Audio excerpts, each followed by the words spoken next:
Welcome back to the Brew Crew podcast, everyone. This is episode 241.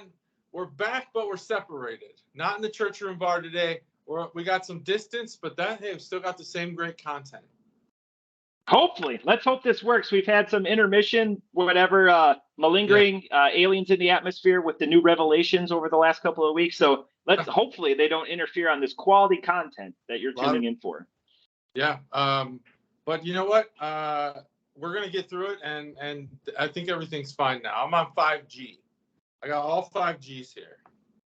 All of them. My Wi-Fi's fucking up, but it's okay. So we can jump right in, but we do have some beer news. I don't know if you have any. No, go ahead with your beer news. Maybe it'll jostle something in my memory. We didn't even do pre-production, but I did want to, and now I have to look it up on my iPad because I'm using my phone for the call. Goose Island released their lineup for the BCBS this year. I'm going to pull up that story here.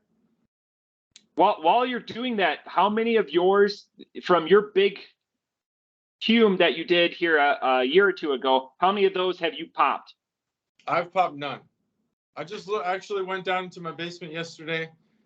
I have the, I think it's the 10-year barrel-aged one. Still in box and everything. I still have one from 2020, and I have one other one. I can't remember. It's like the Chicago edition or something. And I haven't popped them yet. Now, these come out. How many have you popped? Any over the last year? Not over the last year. I think we've shared a couple, but I don't think any over the last year because I was gone for a majority of it. But I've popped a couple, but I didn't buy any last year. So I have popped a couple, but I think I still, when I did my inventory, I have 6 or 7 from various years in various variants. Okay. Well, this is not going well. So I'll just off the top of my head, I know they're going to have one that's it's inspired by rice pudding. I can't remember what it's called, but I will pull it up eventually during this podcast. And they're going to have one that's got mulberries in it. Okay. Okay. A little Southern inspired. Yeah. And then they're going to have another 10-year aged bourbon barrel. And then a 2-year aged stout. The 10-year is aged in a 10-year. What is it? I can't remember. It's a Buffalo Trace bourbon. So highly sought after. Yeah, it's not Buffalo Trace namesake, but it's another one of their bourbons. The family, like Weller's or something. Weller's is in their family. Aged for 2 years in their barrel. So yeah, that's good. And then they'll have the original, of course. And there was one other one, but I forgot. It eludes me. And they all look really good, actually. There's something, and I was talking about this, and I'm going to crack my first beer because I'm thirsty. JT's got one.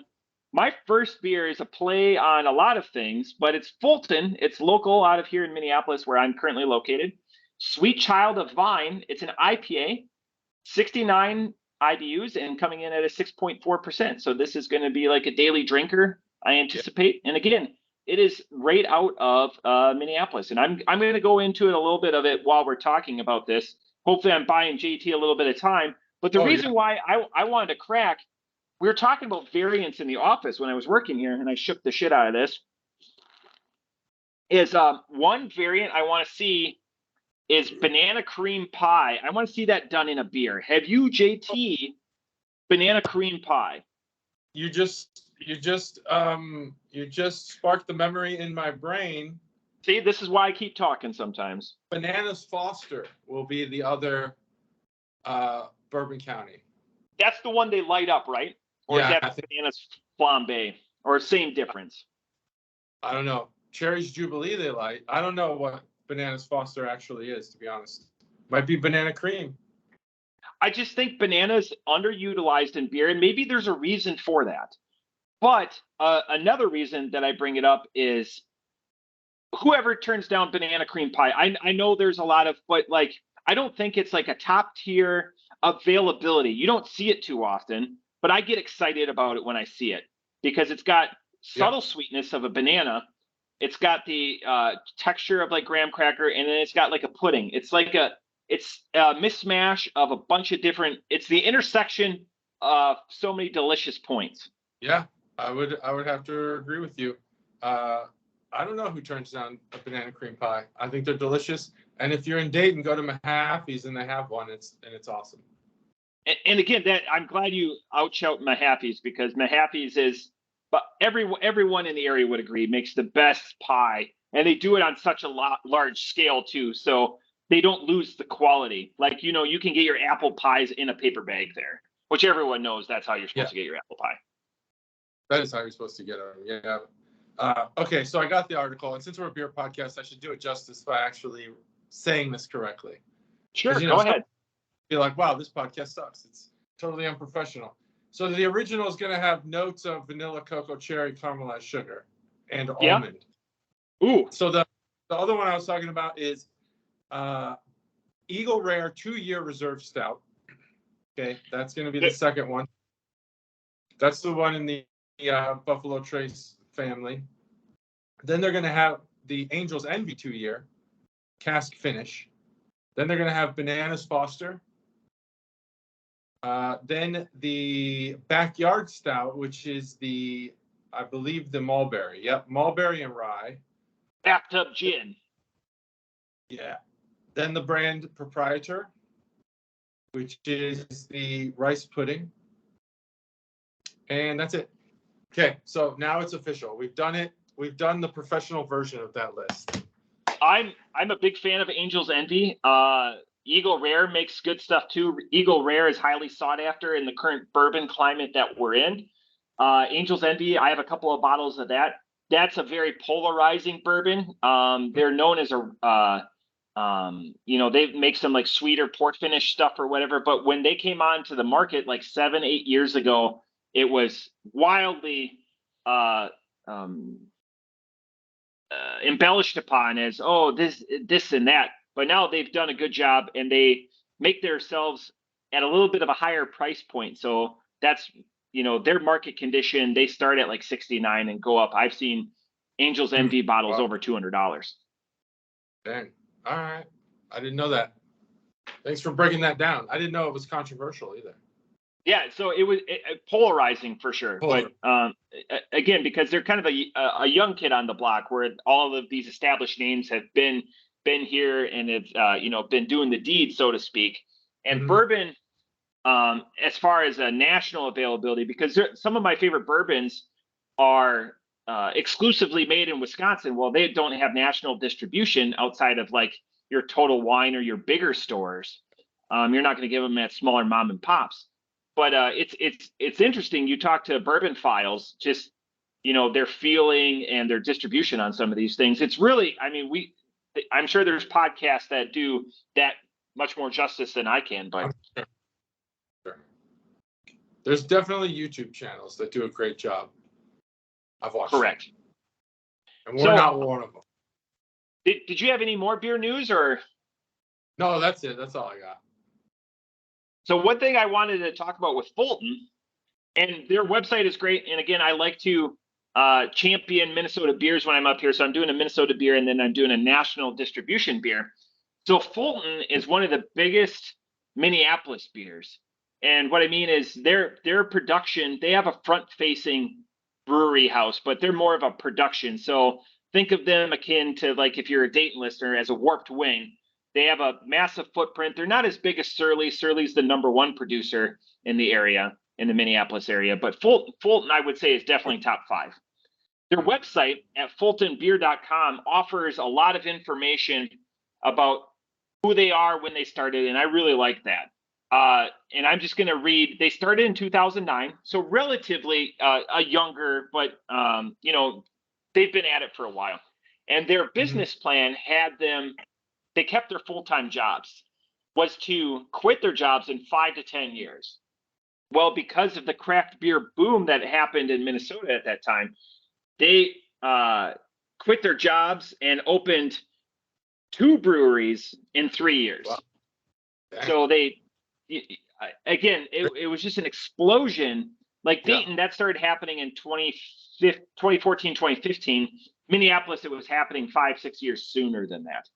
Wow. And and again, they do a good job of producing everyman beers. And what I mean by everyman beers is they've got the #1 blonde in the state.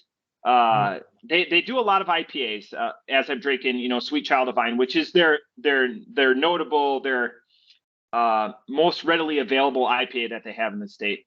But they do have a couple of other IPAs. But again, they're most famous or most sought after. It's like with Warped Wing, you have Trotwood Lager.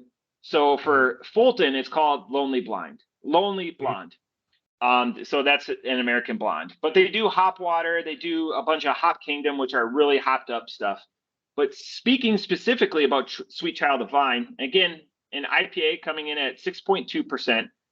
This is your daily drinker. This is your Truth, your Boat Show, right in that zone. But it's about 1% below because those are comfortably 7.2, 7.4. This is at a 6.2.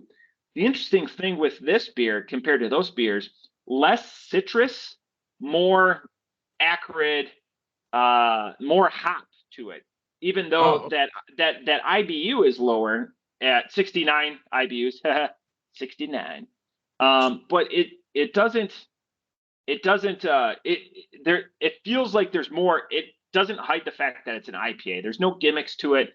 It's a one-note IPA. So like I always say, like Lighthearted from Bell's is a one-note IPA, and it's that low calorie or whatever. But that's okay. You're sacrificing some of that. There's not a lot of complexity to it. There's a lot of body to it. So I like that. I just wish a little more citrus on it instead of that, that alpha acid, very assertively hopped, even being at 69 IBUs. She's an interesting one. Off the top rope, I'm going to give this a 3.75. Wow. Just trucking through it. Excellent review right off the top rope, the whole thing. So I went ahead and cracked my beer because I wasn't sure if we were going to simultaneously drink ours, but I'm doing two beers because I still haven't had most of them. They were sitting on the shelf with like a hands-off sign. And this one's going to be Three Floyd's Crimson Mask. It's not normal. This is a wild ale, cherry wild ale. Excited about this one. So 3.75 for your beer, a one-note IPA, but a good one, full of body and not complex. I drank this beer in February. So, and JT, I'm going to let JT ruminate on it a little bit. So, drank this one when we were distanced.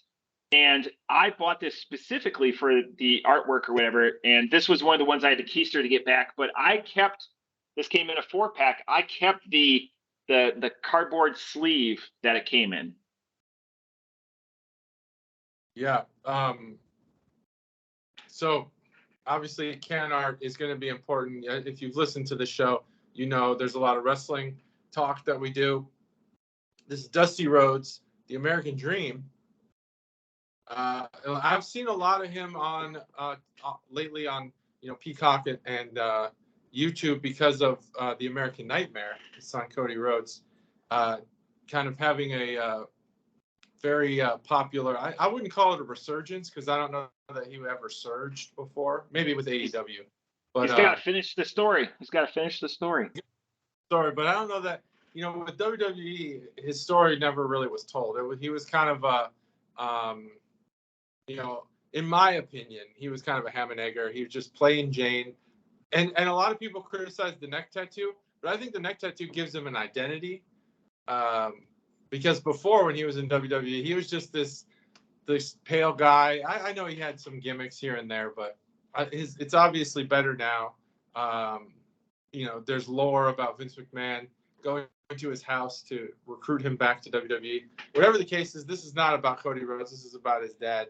And I've been seeing a lot of stuff about him. We talked a couple of weeks ago. I asked you what was the best promo you've ever seen, and you said it was him. That was an interesting insight that I wasn't expecting.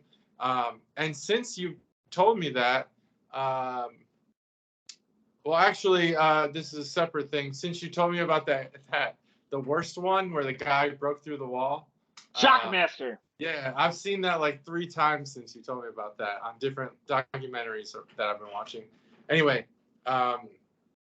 yeah, so just awesome. I wasn't really paying attention to wrestling when Dusty Rhodes was wrestling, but I've since come to appreciate some of the work that he's done. Started in the 90s, really, for me. Anyway, this beer, it has a very, so that's the Can Art Boner segment. And it's brought to you by, we had Stev or Todd? It's Stev. It's Stev, yeah, it's Stev. Okay. He gave us that beer that was ideally stored, but not ideally. There was something right. of funk, and I still have it in the fridge for him. Yeah. Stev and I had a great conversation about a tattoo he wants to get. I won't reveal it because I don't want it to be stolen, because it's such a great idea. But if you're a fan of I Think You Should Leave, and I think everyone should be, it's just a phenomenal idea. So, and I say absolutely do it. That's what I say. So this beer has, it does have that wild ale flavor. I would kind of, what is that beer that we had during Advent that was, it was in the bottle. It's from Europe. Gosh, why can't I remember it right now? Yeah, I don't have the list on me. So, yeah. Was it? It wasn't the DeGard Maison batch, was it? The oak sour cuvee. Yeah, that. Yeah. So very that wild ale flavor. It has a very like oak fodder. I don't know. Sour is not the right word, but the way that this beer tastes, it's replicated in other beers that I can't pinpoint right now. But it is very good. It has for Three Floyds. I don't have a lot of Three Floyds fruited beers. A lot of Three have. They stay away from it. Beers. I think I might have had a stout or two, but mostly just hops. That's Three Floyds. And this is a nice, refreshing change. I think this beer is actually, it's a very big surprise to me. I don't know what I was expecting. Cherry is always something I gravitate towards. I sprint towards it. I want cherry in everything. I recently found out that at Dairy Queen, I don't know if you're familiar with this, but you can royalize a blizzard, which means they put like a tube of fruit in the middle. And if you get the cheesecake blizzard, they put a tube basically of strawberry and strawberry syrup in the middle. It's really good. That's a shoot. That's a shoot. That's a shoot. They do that. That's shoot. Yeah, that's shoot. I don't know what shoot. Yeah. Like a shoot. Like that's a real wrestling. That's a shoot. Like yeah. They really do that. I think they put the tube in the middle, then they put the ice cream, and then they take the like metal, tube out that has all the stuff in it, like a syringe basically, and it's just there in the blizzard. It's amazing. Well, we found out recently that you can substitute the strawberry for cherry, and so we get this cherry blizzard, and it is like a fucking home run. It is the best blizzard in the world. That's crazy. Have it. Our family, all 4 of us, and the dogs, we love ice cream. That's like our dessert of choice. And they have pup cups there, so if you have dogs, never forget to order the pup cup, or your dogs will be upset. But so anyway, I love cherry. So when I saw this beer, I was really into it. And the next beer I have is also cherry. It's a cherry day. But did you ever make an association between the can art and the beer itself? Was there an association? I did. You did. And I was wrong. I just looked it up because I actually have an old spreadsheet. I had this in January. So it was one of our first ones away. It was 16 January. It was episode 217, boys and girls. Yeah. So what was the association between the art and the beer itself? I can't remember, but I'm going to give myself credit that I made the association. 17. Yeah, no sense in pulling in trying to dig through your memory. It doesn't say it here. Okay, so it is an 8%, but it doesn't really make that association. It's a Crimson Mask. Maybe American Wild. Maybe that's why. Maybe because it's an American Wild ale. Yeah, it could. I don't know. We'll find out. Go back to 217. 17, you'll find out.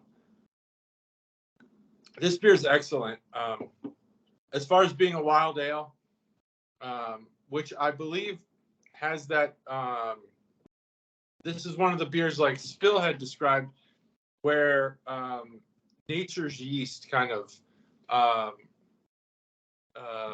What do you call it? Spontaneous fermentation. Fermentation, yeah. It's fermented by wild yeast that's kind of in the air, and that's it. It's very good. I like this beer. I think this beer is a 4.5. 4.5. Excellent beer. It's just exact score I gave it. Wow, I didn't even look that up, and I had no idea. I think that for its style, it's probably one of the best you're going to get for that style. It's just that style. I don't think I can get to a 5 unless there's something really, really crazy being done with that wine. Would you agree, though, the artwork is S, especially being wrestling fans, the artwork is S tier. The coloration is really well done. Three Floyds has been, they had I know it's controversial, but they had Blurple Gotti, and they've had a few other beers that have had this real, like, Tron-like artwork. It's just there's a grid in the background, and then there's just, which could be a cage if you really want to associate it with wrestling, but there's just like this grid background with some really interesting coloration, very computer-like you would associate this with, and I think that the artwork has been pretty on point for Three Floyds lately. The one I hate the most, the one can I would beg Three Floyds to revisit this can art, is the gumball head. Yeah, I can't with the cat in stores anymore. And it's not that it's bad can art; it's that it's ugly and it's been around and it's kind of a staple in the beer stores now. Just do something new, refresh that brand. Are you saying, or are you making the declaration? Sorry, Stacy, that beer may be turning into a shelf turd? I don't know that it's a shelf turd, but it's always there. Maybe people are buying it and they're replenishing the supply. I think Three Floyds is popular enough around here to where people are buying it. Yeah. Just they keep replenishing it, and the can art hasn't changed. That's all I'm saying. One thing that I'm willing to talk about is I think we're making a natural transition, and we brought up that sour cuvee that came in the bottle that we had during last year's advent calendar. Is I am going out to Oregon, where DeGard is headquartered, but it's way the other way. So from where I'm landing now, I put out on craft beer, the craft beer geeks community, and everyone had like the same. It was because when people come to Ohio or go to Wisconsin, I'll chime in. Mm-hmm. But out of the 15 responses that I got, I was like, I need two things. I need places that allow kids, and I need, I threw down the styles that I like. And out of the 15 respondents, the top 3 were the same on 13 out of the 15. Wow. And I gave them the locations of where I'm going to be. And ironically, one of the events that I'm going out for, the rehearsal dinner, is going to be at one of the breweries, was the number 2 brewery. Excellent. So it's just happenstance. My problem, and I bring this up to you as somebody that travels a lot too. Do you pack knowing when it's air travel? Driving is different. When it's air travel, knowing that you're going to have probably stuff you want to bring home, or is it just one of those things you're willing to make the baggage fee sacrifice? Because I think I'm at the baggage fee sacrifice stage. That's a really good question. I pack. I pack differently. I don't know who packs like this, but maybe it's not different. I know that I'm going to be uncomfortable sometimes. Maybe it's too hot. Maybe I ate too much. Maybe 2 pairs of underwear. JT is his nickname. That's what we call him. 2 pair JT. I pack. I have shirts that I think I want to wear because they look good, but I know that or everything looks good on you, JT. I know that if I'm so uncomfortable because I just got done eating a huge meal, like I just need a baggier shirt just to I don't want to worry about, another I think you should leave moment, just like kind of pulling the shirt away from my body and sweating while I'm full. There's just too much going on in that situation. So Yeah. I'll always pack a couple extra shirts, maybe an extra pair of shorts or something like basketball shorts. And then, yeah, so I always pretty much have a full duffel bag when I travel. So I would pay the baggage fee. So coming up on this trip, I'm laughing. So I was going through, so I had a fitness test I had to do, real world type stuff. And so certain footwear that I needed, I came from work. So that footwear, I need stuff for the wedding I'm attending. So that's footwear. Like I have six different pairs of footwear. Yeah, shoes. Which makes me feel like high maintenance, but I needed them for like individual instances, and I couldn't double up. Yeah. I want to thank all NFL players for wearing gym shoes with suits, because now it's become pretty acceptable to wear a nice pair, clean, nice pair of gym shoes with, business casual. So, hey, I can get away from packing dress shoes on most trips. So that's been nice. So the thing I'm worried about is, and for me, like you were saying, your idea, when I pack, I don't want to pack a lot, but I want everything to not jostle around. So I will always pack a pillow and a blanket. They don't weigh much, but they're voluminous. So they keep things from like jostling around. I understand straps and zippers and stuff like that. So I always bring a pillow and a blanket. So I'm not close to being overweight. But if you put a bomber in your luggage, that's 4 or 5 pounds there. It's deceiving how much that glass bottle, especially like a Euro style bottle. So that's something I'm concerned about. Like if I just have like an absolute home run of a beer, I'm going to be paying a baggage fee. Yeah, it happens. And you know what? It's the risk you take. The risk you take. Willing. So it's okay. If you're not willing, that's different. Yeah. But you're willing. So it's just something to bring up. Yeah, I agree. It's really something when you're a beer connoisseur and you're going to one of the bastions of beer, the Pacific Northwest.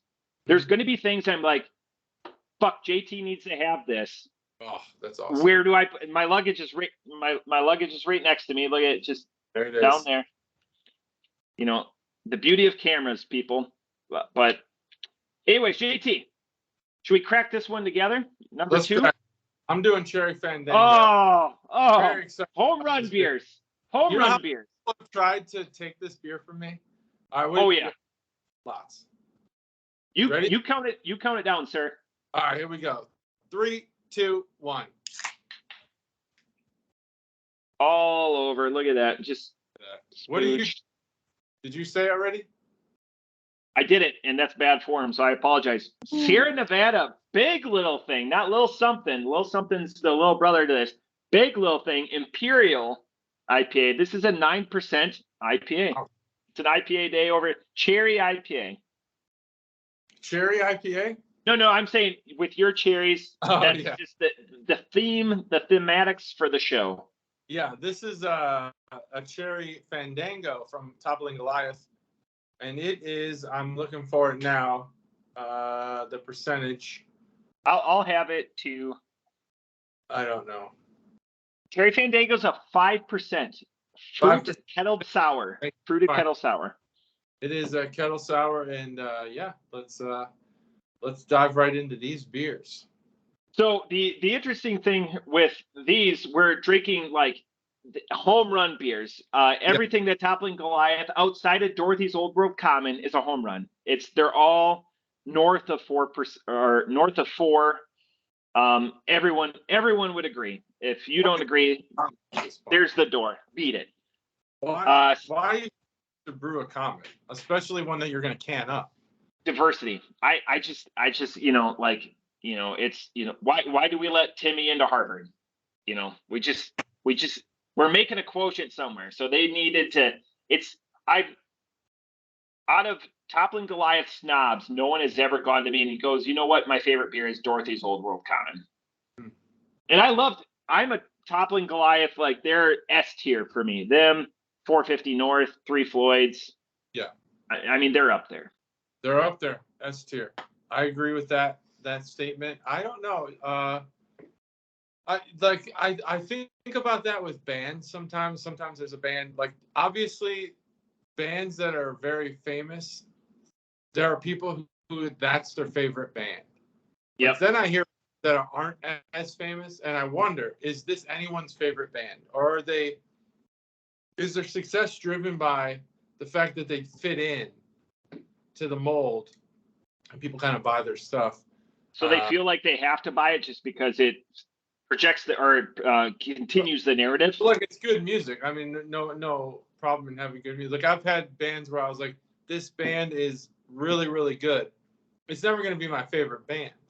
Yeah. They didn't put out something exceptional for it to be my favorite band, but it's still very good. I would see them, but maybe they couldn't headline. I don't know. That's the same thing with beer. Is that Dorothy Commons anyone's favorite beer? There's no way. I think I want to meet that person.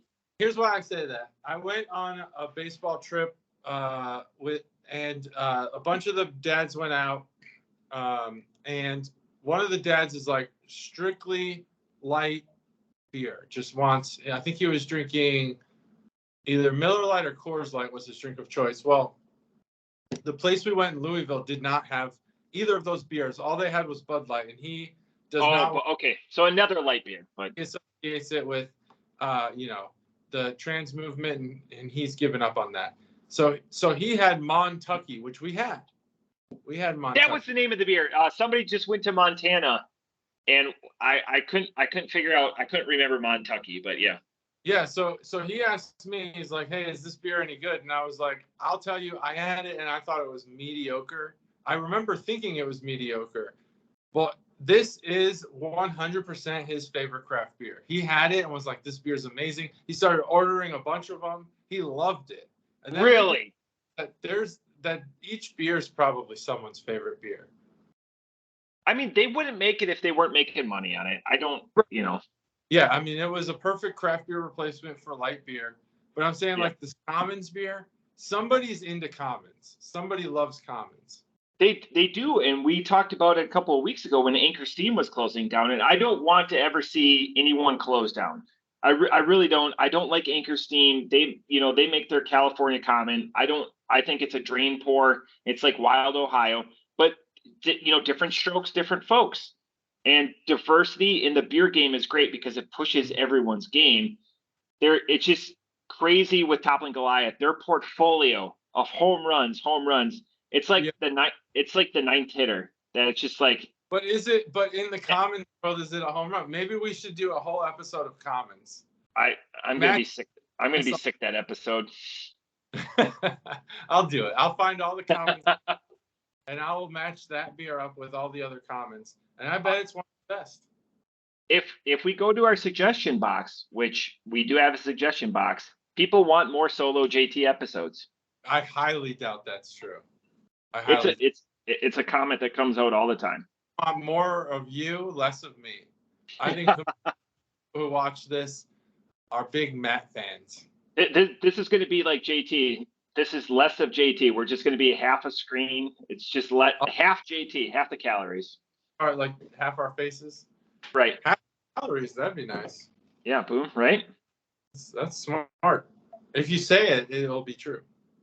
One of the highlights of doing episodes like this is, granted everyone's safe or whatever like that, but the eye contact is so implied because this is where we're looking and everything. Where like when we do it together, eventually we'll get the camera stuff figured out. But it's nice because we're addressing the Chuggalos. That's right. Well, yeah, and that's what we do it for.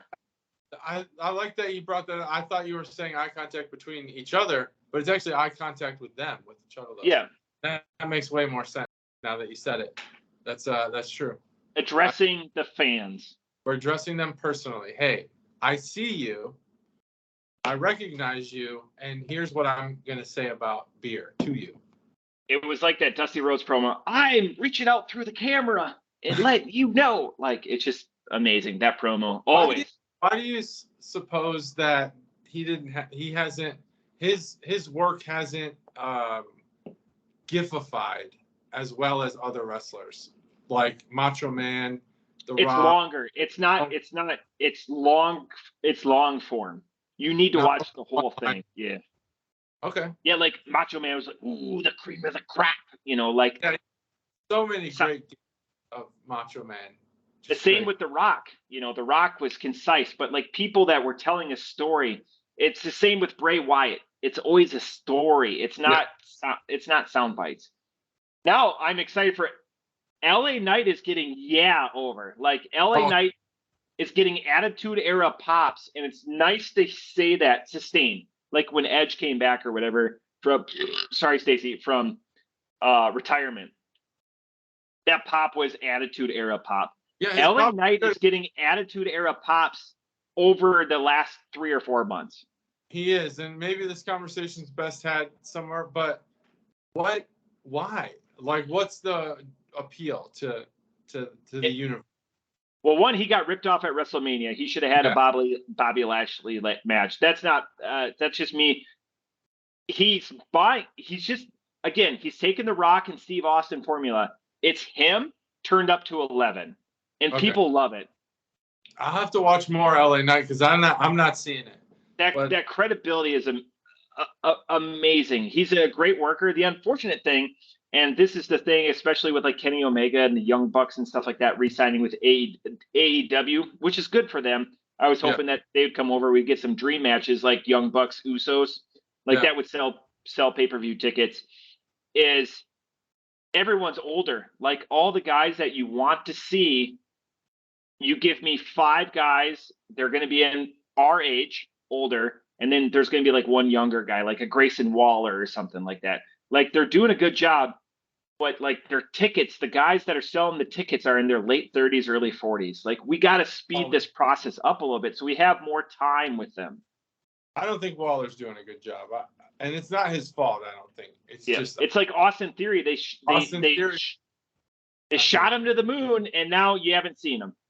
Yeah. Well, yeah. I guess he was doing a good job being a heel. Yeah, I would say that he was. Like that match with Cena. I mean, it was the curtain jerk at WrestleMania, but it was good. It was a good match. Good match, yeah. Because Cena's in it. Cena can work with anyone. Yeah, that's true. Lots of thoughts.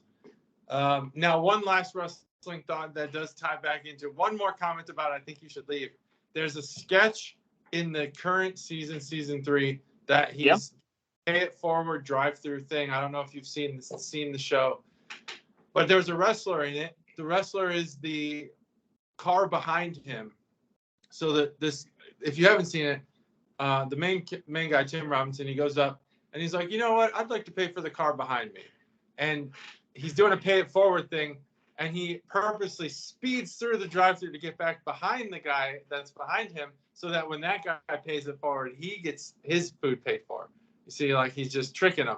Well, the guy winds up being a wrestler, and I could not put my finger on it. I thought it was LA Knight, but I looked it up. It's Damien Sandow, who's the driver of the car. Mizdow? Okay, Damien Sandow's hilarious, by the way. Was a great comedic performer, underrated, but a great worker. He's in NWA right now. Is he? Okay. And he's in contention for their TV belt. He should. He wore Harvard. Pink tights. He got pink tights over. Yep. He was like the blue blood. Yeah. So great with the little wine glass and the robe. Oh man, I loved that guy. He held the microphone like this. Yes, he held the microphone like a wine glass. Yeah. Yeah. That was awesome. I just appreciated everything. I mean, I could. There's so much there, but that's amazing. Have you ever paid it forward?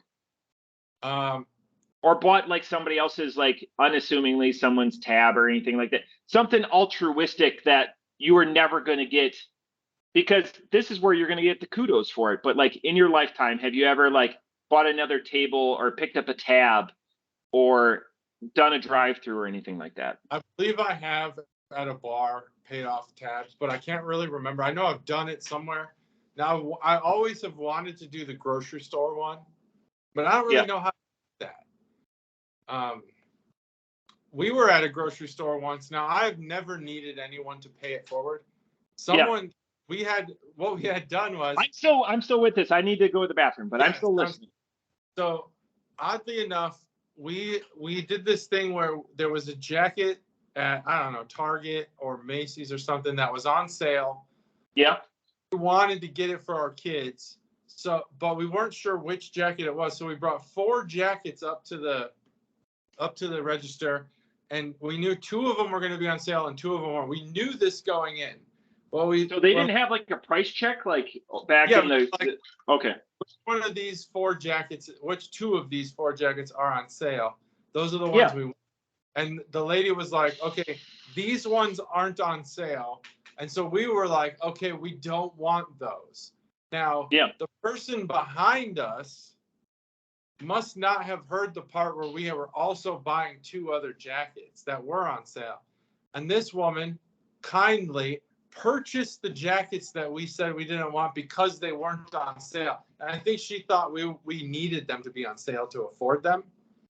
And as we're loading up the car with our grocery bags, she throws 2 jackets out of her car window at us and says like Merry Christmas or something and drives away. And I was like, get the fuck out of here. Like, we don't need these jackets. I was so like, just, I don't know. Gobsmacked. I was so thankful. But at the same time, she clearly didn't hear the whole conversation because like we didn't need these coats. I felt terrible. Anyway, so we got pay it forwarded to us. And I've paid it forward, I think, at a bar on a tab. But I cannot remember where I've done it. And I really would want to do one. But I don't know how to do it at a grocery. How do you say I'll pay for the person behind me? How do you say that? That's interesting. Or you run over to another lane or something like that. And they're like, don't worry, ma'am or sir, I've got this. Yeah, you'd have to hide or something. Yeah. I'd love to do it. That'd be awesome. Or maybe pay off a layaway or something. Do people still do layaway? Yeah, like Tyler Perry's done it. Shaquille O'Neal has done it. Like in Atlanta stores, I know. I mean, I always hear about that around the millionaire. But I would do like I could do a layaway payoff, a couple $100 maybe. Yeah. Like again, you're never gonna get thanked by those people. Like again. Now Starbucks or something that would make sense because it's only $1 or $2 or $5. Have you done it? I've done it in a drive-through once. Just because it feel like the right thing. The vehicle behind me was was in need of some attention or whatever, and there was kids in it and stuff like that. Kids always. Once I became a parent, like but I've picked up multiple tabs at restaurants for very loud dressed veterans, like old veterans or whatever, because I always picture them as my grandpa or whatever. And my grandpa, when we would go out to eat, once I had the means, he never paid for a meal. I just wanted his time, but I'll do that, especially in like small towns, like when I'm back home and stuff like that. I'm always like, I thank you for your and like I get thanked like for my service. And I'm like, oh, my pleasure or something like that. But like, it's just, I want to hear stories. Sometimes I don't have time, but that's how I show my appreciation. That's actually a really good idea. I think I might adopt some of that. That's the reason I don't wear Navy stuff ever. I don't want anything for anything or thanking me for my service. It's weird, like up here, like when we go out for breakfast, like on Sundays of like drill weekends or something like that. It's like, oh, people picking up, like, it's like, I make, halfway decent money. Like, can I buy you something? Like it always made me feel awkward, but it's more like, I wish I had time to like sit and just like listen to story, because all I am, JT and I are storytellers. We just happen to do it over beer. This is all we do, is we just tell stories. So I enjoy listening as much as I do talking. I know that's going to surprise a lot of people, but especially when people are older. God. Oh yeah, people who are older who've experienced some crazy shit, and now we're the older generation aren't the World War II generation anymore. They're the Vietnam generation. Yeah, Korean War. Korean War. Yeah. That's my grandparents were Korean, so. Okay. Yeah, there's crazy stuff going on, but yeah, that's cool. I like that. Yeah, so we're ruminating. So anyways, consider doing it, again, being, especially in, this world where there's a lot of bad things going on, just try to be a light in the world. That's just all I ask. Just try to be a light in the world. So I'm drinking again, Sierra Nevada. Mm-hmm. Big little thing IPA. This is their Imperial IPA, which is their like little something, which is a session IPA. This is their Imperial IPA. This is a 9%. This does not hide the booze at all. You're probably able to tell by my stories. Interrupting JT. JT's trying to tell like heartfelt messages and stuff like that, and I'm making fart jokes. The one thing I don't talk about can art boater stuff, but that's JT. I love how this says family owned, operated, and argued over. That's awesome. Excellent. To put that character, I know it's in reverse, but just I promise you it's there. Sierra Nevada, Mills River, North Carolina, and California. I just know Mills River, from the time that Cobra went down there. And again, when he told the story, I forget what episode, you come over a rise and he goes, it's just like a massive log cabin, like massive. And I can't wait to get down there sometime. They're the OG, one of the OGs, one of the 3 OGs of the craft beer game. One of my favorite things is when we asked JT where the Sierra Nevada mountains were, and he goes, obviously Nevada. Obviously. That was 6 years. That was 5 years ago when we made that joke. Obviously, yeah. Still one of my favorites. That's why JT's my favorite geologist. Off the top rope, God, this doesn't hide the booze at all. At 9%, it's there's beers out there that are double it that hide it much better. It's good. I'm gonna give this 3.75. Wow. I had one of those recently. I didn't score it. I should do that from now on. But we all know that I'm bad at it. So Cherry Fandango, the can art is like all the Fandango brands, I guess. It's just a very this is the beer you guys want to hear about, Chuggalos. This is out of the 4 today. This is the beer. This is the beer. I believe, what do we have? Strawberry Fandango. There's a grape one, I think. Even though that doesn't sound right in my head. Grape Fandango. Was there one? I don't think there's a grape Fandango, JT. Maybe something else. Maybe blueberry. Maybe some darker purple blue fruit. Something like that. We'll have to look it up. Plum. Plum? There was a plum? Oh, darker blue fruit? There was a plum. That's fact now. Matt said it. So the can art is just a piece of pie. Fandango. Do we know what is a Fandango? So he's a wrestler, but let's not go down that. So there's the Dragon Fandango. Okay. Dragon. I think I might have had that one. God, that's the number 1.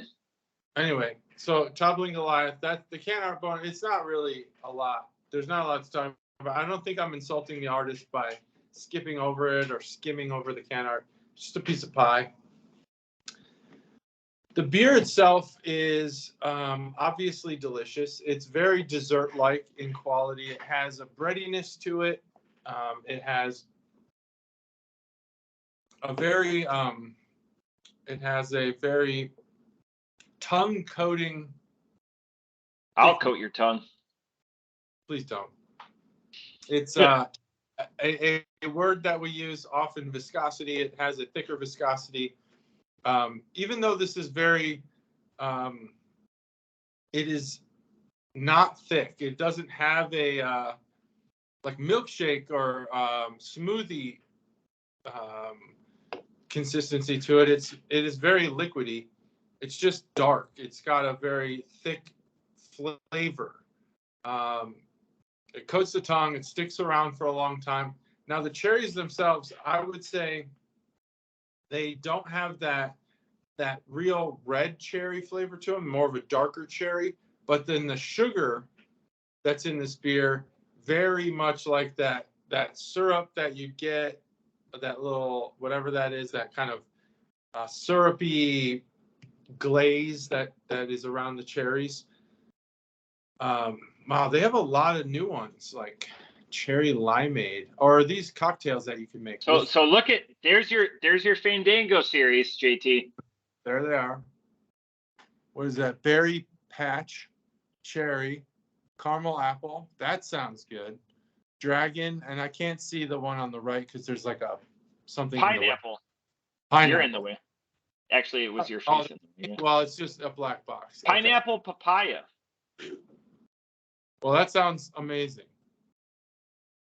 So it looks like you can make mules and sangria and stuff with this. A 50-50, half Fandango, half King Sue. Wow. Ooh, Jeez Louise. that A could tropical screwdriver. you put. I should try that. I might have a pseudo Sue in the house, but it'll take me a while to get it. JT, you've had the strawberry shortcake Fandango. I feel like we've gushed about this. We haven't had it on the pod. So I actually brought that to a friend's house for game night, and I did have one, but they drank all of the rest of them, and then bought more. It's so good, right? Like I had that on Nitro. When I up to that game night, they were all anti-sour. And then by the time I left, they had vowed to go buy more, and in fact did buy more. Again, it's that beer. God, it's a dynamite beer. Awesome beer. The strawberry shortcake is better than the cherry Fandango. I'm giving the cherry Fandango a 4.0. It is a good beer. It is. I mean, it's Toppling Goliath. It's not going to suck. It's just I think that the expectation of kind of the darkness of the cherries didn't match the flavor. My expectation was that these would be more dessert-like cherries, maybe maraschino, maybe whatever's in, your typical cocktail. These are darker. These are like your Lux. It's very sweet. It's almost too sweet. I'm hesitant to continue drinking the rest of this can. So it's a 4.0 on flavor alone. On ability to drink a full can, I mean, it's tough. This is going to be a tough can to drink. It's very sweet. It's very filling too. Like I'm full already. So this was the last beer I did with you before because we got busy in that last one. So this was episode 222, and I gave it a 5. So I'm sure I gushed all over that. I gave it shortcake a 5. You had ice cream waffle. I didn't get an ice cream waffle beer from you. Holy shit. I'll have to look for that one. I don't remember that.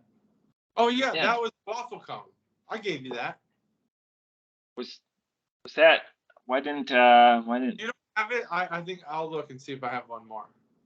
I'll have to go back to my records. The hand holding a waffle cone and there's ice cream dripping all over the fingers and stuff. Interesting. If you don't have it, let me know. I might have it. Unless it was off beer that I bought from Shell, Crispy Crunchy Shell. I drove by that last Friday. I played volleyball, and we drove by that coming back from. We took the back way because the interstate was backed up, so we went by Kettering. Mm-hmm. And you went by Crispy Crunchy Shell. You should have stopped. We did. It actually says Crispy Crunchy Shell. Does it really? It says frack. It was like where the old DLM was, the place where we buy our artwork. Sorry, that's the south, and that's just to the north. You buy your artwork from that place across the street from Shell? It's like Kitty Corner. Yeah, that's where we get stuff framed. We don't buy art. Well, yeah, I was gonna say, wow, it's a frame store. The Bartels got us a little inside pool. Sorry, people. There's a pizza store about 2 stores away from that frame store. Yeah. Called Gionino's. I think that pizza is excellent. You should try it sometime. That Shell's right on the corner. It's just it would be to the north or. Yeah. Tons of craft beer there. You should check it out. That's why I was like, gee, it became a conversation between Stacy and myself. Excellent. Stop by next. Right? I was like, if we didn't have the kids and I wasn't, I kept finding sand. I was all over the place. It was fun to play again. I miss it. I miss volleyball. Would you play volleyball? No, probably not. Oh, I'm debating. I said we got to put a team together where people are going to be competitive, but I would love to play men's softball. I'm playing on this baseball team, and it's the least fun I've had playing baseball. But, I gave up softball to do volleyball before I moved to Ohio. Oh, okay. Because I was playing softball 2 nights a week and volleyball 3 nights a week, but I wanted to play volleyball more and softball less. A lot of volleyball and softball. I would do softball. So well, that was back before we were successful, Yeah, true. Right. Yeah. Yeah. Okay. Oh, I would love to join a softball team if anyone's got one, because this baseball team is not going well. They suck. Steph could be a good backstop, right? I mean, he's a thick boy. Steph would be amazing at any sport, I'm sure. It's like a person who's the least enthusiastic about sports is probably the most athletic person we know. Yeah, quietly athletic.